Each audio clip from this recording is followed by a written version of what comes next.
So ayun guys, bago pala tayo umalis, talagang dumaan muna ako dito sa Palawan. So dito sa Palawan, dito ako nagtatransact ng Palawan Pay ko kasi walang charge, no?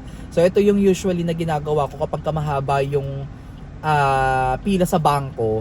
Dito na ako pumupunta, tapos itatransfer ko na lang siya sa bank account ko, parang ganon, para at least hindi na ako pipila. 15 pesos lang naman ata yung charge or 10 pesos. Pero kagandahan dito, pag nag-cash in kayo dito sa Palawan Pay, pwede ding i-direkta nyo na sa GCash ninyo. So from Palawan Pay to GCash, so 15 pesos lang yung charge nun, pero hanggang 50,000 lang yung limit nito per transaction. So kaya pwede kayong maglaman through Palawan Pay, lalo na kung nagka-cash in, cash out kayo sa mga tindahan ninyo.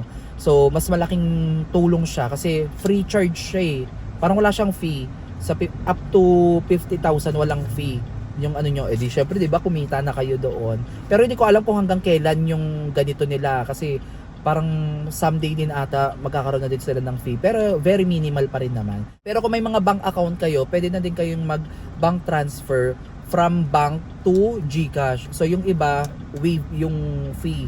May iba naman sa GoTime ata, parang meron kang ilang beses na pwede kang makapag-send ng free. Then sa susunod na mga cash in mo or bank transfer mo sa GCash nyo, may bayad na din. So malaking tulong to para sa mga may mga cash in, cash out kasi syempre malaking bagay na din sa atin yung 10 pesos na top up, 'di ba? So since malayo nga ang mga nag-GCash cash in, cash out sa atin, talagang pumupunta sa akin, kaya talagang kailangan hindi tayo nauubusan ng pang cash in, cash out. Pero isa sa mga challenge doon, isa sa mga mahirap i-anticipate ay kung ano ba ang mas mabenta sa araw, no? Sa isang araw. Kasi minsan may malakas na cash in, may mahinang cash out. Kasi pag puro cash in ka ng cash in ng cash in, mauubos naman yung pondo mo sa cash in mo sa GCash wallet mo. So matatambakan ka naman ng pang cash out. Much better sana kung balance lang, may magka-cash in tas may magka-cash out. So hindi mo na kinakailangan pang mag-deposito, 'di ba? Or mag-transfer ng fund, para at least naglalaro lang doon yung kapital mo. Kasi kapag mahirap kapag puro cash in ngayong araw na tumuubos talaga yung wallet mo, lalo na kung limitado lang yung pondo mo, 'di ba? So 'yun, alam niyo 'yan, yung mga nagka-cash in, cash out diyan.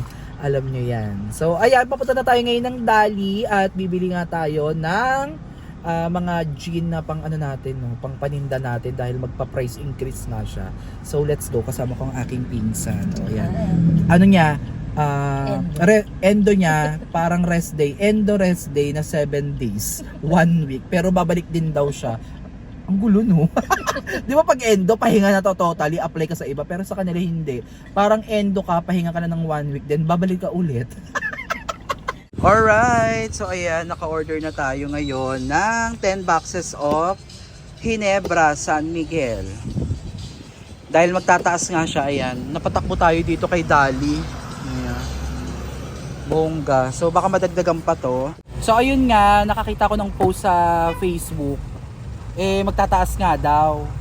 Kaya napatakbo na ako dito since may hawak naman tayong extra fund, no? At ayun, bumili na tayo. Diyos ko, nakakahagard pala magbuhat ng ganire. Mabuti na lang kamo, ayan, andyan din si Dali, pinakamalapit sa atin. So ayan, go na!